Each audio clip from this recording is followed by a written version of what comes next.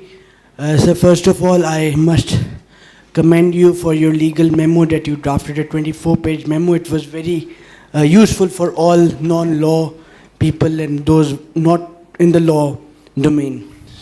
My question is on one of the most important elements that has come about ever since the abrogation or deauthorization of Articles 370 and 35A, the focus on war crimes.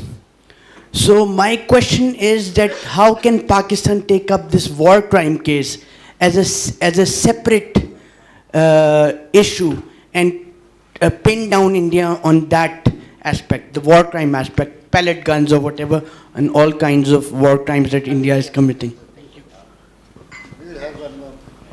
Please, Gopal Sahab. Chairman Sahab, first of all, let me compliment the panel for excellent presentations. Each one of them very, very just spot on, as they say. My question is for my good friend Bilal. Yesterday in my remarks I made a reference to a difference of opinion among lawyers on whether Pakistan can go to the ICJ on the issue of Kashmir, and secondly, whether even on human rights, etc., and whether we can approach the ICC, the International Criminal Court. Would you just comment on that very briefly? Thank you. Thank you very much, and I really thank you for appreciating the work. Any more questions? Anybody wants to know from Ahmed Sahab?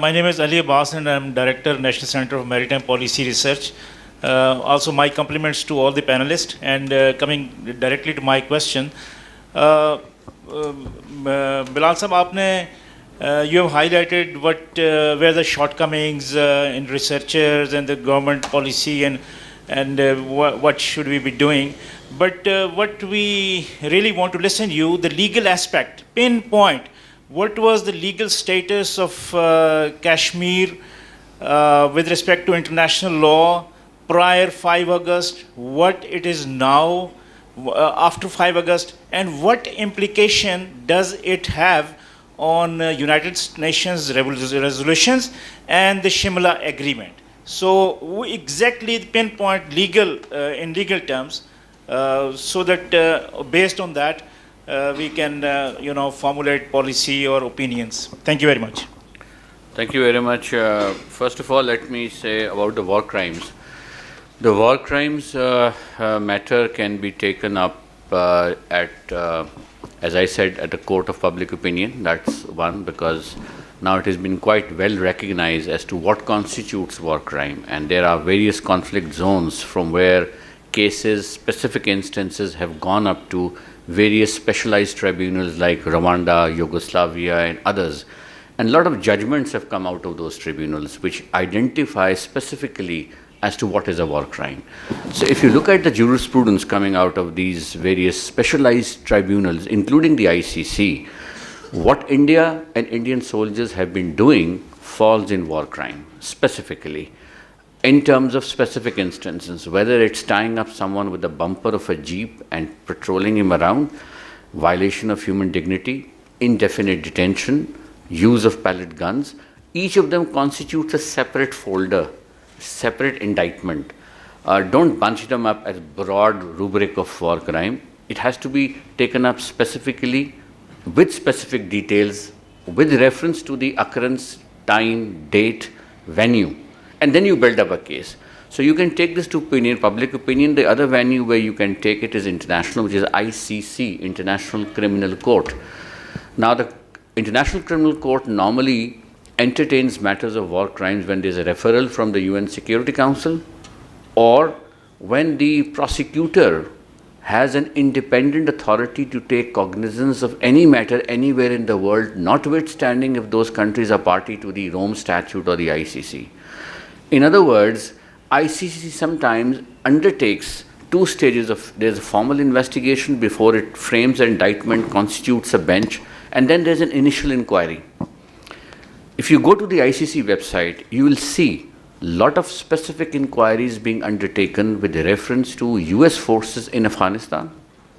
A lot of specific inquiries being undertaken with reference to UK forces in Iraq of specific instances, and which has created a backlash from President Trump and John Bolton when they said we will withdraw or so on. But in principle, legally speaking, the Office of the Prosecutor General has what we call a suo motu jurisdiction. So there is no harm in writing to that office, to bringing to its notice. That's second venue. The third venues are forums in various countries. Some countries have specialized extraterritorial jurisdiction to entertain war crimes, like Belgium at one point had this. About 8 or 9 countries have such laws. Argentina is one such country where you can take matters, even matters relating to the Saudi Crown Prince is pending there. The court in Argentina can actually issue warrant of arrest, it can request for investigation, it can direct summoning of witnesses and so on and so forth, and there are multiple matters pending. So again, it depends. I've just given you a broad overview, but as I said, for each case, you need a backup work before you can bring it sharp. And then make up a diplomatic choice, that these are the legal options, but then the government has to make a diplomatic choice, what suits the government. Because you also want to have a lot of countries on your side, so I hope we are not annoying some. So that is an assessment, that's a call that has to be done by the Foreign Office and by the PM Secretariat. The other question has been partly answered. On the ICJ, yes, there is a divided opinion. One or two lawyers are of the view we can go to ICJ. I personally think we need to do a lot of homework before coming to an absolute conclusion. Because if you are knocked out at the jurisdictional stage, it will be very embarrassing, it will be demoralizing for the Kashmiris, and India is going to make it as a victory. So we had the situation in Atlantics matter where again the jurisdictional issue was there. So we have to be absolutely sure if we are able to cross the threshold of jurisdiction hurdle upfront. And for that, as I said, there are sector-based conventions in which some selective aspects of this issue can be taken, but not the entire issue. So you could possibly look at genocide and discrimination, but is that politically also possible? It is politically achieving the objective that we wish to. I remember, but then there are other innovative forums like you have the Supreme Court of India, which is entertaining, so as of now, the petition against Article 370. There are judgments by the Jammu and Kashmir High Courts. What if someone joins there a Kashmiri group and considers arguing this matter partially before the judicial. So the idea is to flash it up. So I'll stop there. About the specifics